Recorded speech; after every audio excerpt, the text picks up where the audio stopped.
उत्तर प्रदेश विधानमंडल आज से अपना बजट सत्र प्रारंभ कर रहा है और जो संसदीय परंपराएं हैं उसके अनुरूप इसकी शुरुआत माननीय राज्यपाल जी के अभिभाषण से होगी।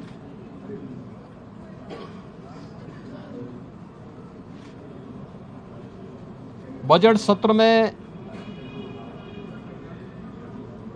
दो महत्वपूर्ण एजेंडे होते हैं। एक माननीय राज्यपाल जी का अभिभाषण और दूसरा सामान्य बजट। माननीय राज्यपाल जी का अभिभाषण वह सरकार की उपलब्धियों और भारी कार्य योजना का सरकार का अपना एक दस्तावेज होता है, जिसे राज्यपाल जी के माध्यम से सदन के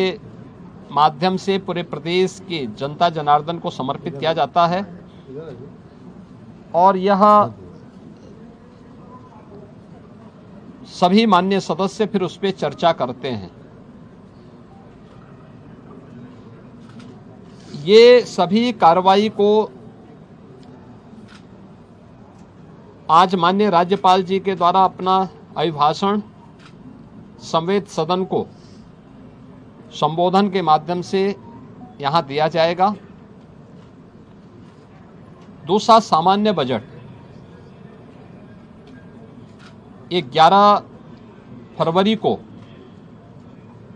वर्ष 26-27 का सामान्य बजट प्रस्तुत होगा और फिर इस पे चर्चा होगी। फिर अंत में अनुदान मांगों को पारित करने के साथ ही बजट सत्र जो आज 9 फरवरी से लेकर के 20 फरवरी तक चलेगा, यह बजट सत्र का एक कार्यक्रम हम लोग लेकर के आए हैं। आज माननीय राज्यपाल जी के भाषण के बाद जब अभिभाषण सदन के पटल पे रखा जाएगा, उसके तुरंत बाद उत्तर प्रदेश का आर्थिक सर्वेक्षण भी सदन में प्रस्तुत होगा। ये पहली बार कोई राज्य सरकार अपनी आर्थिक उपलब्धियों को लेकर के, क्योंकि जब हम लोग इस बात का उल्लेख करते हैं कि हम लोगों ने यूपी के बीमारू पन से इसको उभार करके भारत की इकोनॉमी के ब्रेक थ्रू के रूप में उत्तर प्रदेश को स्थापित किया है, उन सभी कारकों को और उत्तर प्रदेश की इस आर्थिक उन्नयन की इस यात्रा को भी जानने का अधिकार सभी माननीय जनप्रतिनिधियों को और उत्तर प्रदेश की जनता जनार्दन को होना चाहिए। हमने आर्थिक उन्नयन कितना किया है, उत्तर प्रदेश की प्रति व्यक्ति आय में क्या वृद्धि हुई है, एम्प्लॉयमेंट जनरेशन की स्थिति क्या है, उत्तर प्रदेश की वित्तीय प्रबंधन को कैसे हमने लगातार एक विषम परिस्थितियों से उभार करके उत्तर प्रदेश को पिछले 5 वर्ष के अंदर, पिछले 5 वर्ष से लगातार रेवेन्यू सरप्लस स्टेट के रूप में स्थापित किया है। इन सब को लेकर के आर्थिक सर्वेक्षण की रिपोर्ट भी आज सदन में प्रस्तुत होगी और मुझे लगता है कि राज्यपाल जी के भाषण पे चर्चा के दौरान भी और बजट पे चर्चा के दौरान भी सभी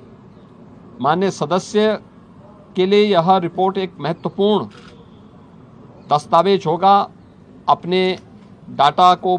प्रस्तुत करने के लिए और उस पर चर्चा करने के लिए। वास्तव में विधानमंडल लोकतंत्र का एक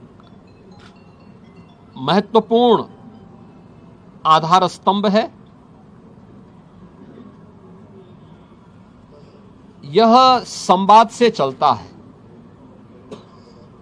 कार्रवाई को बाधित करके नहीं। किसी भी माननीय सदस्य को अगर कोई मुद्दा उठाना है तो कार्रवाई को बाधित करने से वह एक प्रकार से जिन मुद्दों को की ओर ध्यान आकर्षित करना चाहता है उन मुद्दों पे को डाइल्यूट करने का प्रयास कर रहा है। हम लोगों ने बार बार कहा है कि सरकार संवाद से समस्या का समाधान पर विश्वास करती है। सरकार हर मुद्दे पे चर्चा परिचर्चा करने को तैयार है। हर एक माननीय सदस्य के बहुमूल्य सुझावों को स्वीकार करने को तैयार है, उस पर चर्चा करके और जो भी राज्य के हित में आवश्यक है उस प्रकार का कदम उठाने के लिए तत्पर है, तैयार है। लेकिन कार्रवाई को बाधित न किया जाए, अनावश्यक शोरगुल से बचा जाए। यद्यपि पिछले 9 वर्ष के अंदर उत्तर प्रदेश विधान मंडल में कार्रवाई के नए कीर्तिमान स्थापित हुए हैं और हम विश्वास करेंगे कि बजट सत्र जिस पर पूरे प्रदेश की और देश की भी निगाहें होंगी, इस बजट सत्र को इन 2 महत्वपूर्ण सरकारी कार्यों के साथ ही तमाम प्रकार के विधायी कार्यों को माननीय सदस्यों के अपने महत्वपूर्ण मुद्दों को भी उठाने का एक मंच बनेगा। इस विश्वास के साथ मैं बजट सत्र के अवसर पर विधानमंडल के सभी माननीय सदस्यों का और इस पूरी प्रक्रिया को सुचारू रूप से संपन्न करने के लिए विधानमंडल से जुड़े हुए जो हमारे अधिकारीगण हैं उन सब का भी, आप सभी का भी मैं हृदय से अभिनंदन करता हूं और विश्वास करता हूं कि बजट सत्र उत्तर प्रदेश के विकास की इस स्पीड को और तीव्र करने में एक बड़ी भूमिका का निर्वहन करेगा। मेरा सभी पक्षों के माननीय सदस्यों से अपील होगी कि हमें विधायिका के सर्वोच्च मंच को जनता जनार्दन से जुड़े हुए मुद्दों पर एक सार्थक चर्चा को आगे बढ़ाने, संवाद से समस्या के समाधान की दिशा में एक नया मार्ग आगे बढ़ाने की दिशा में अपना प्रयास करना चाहिए। मैं सभी माननीय सदस्यों का बजट सत्र के अवसर पर, क्योंकि यह सत्र और यह वर्ष हमारी सरकार का 10वां बजट है, तो उस दृष्टि से अत्यंत महत्वपूर्ण है।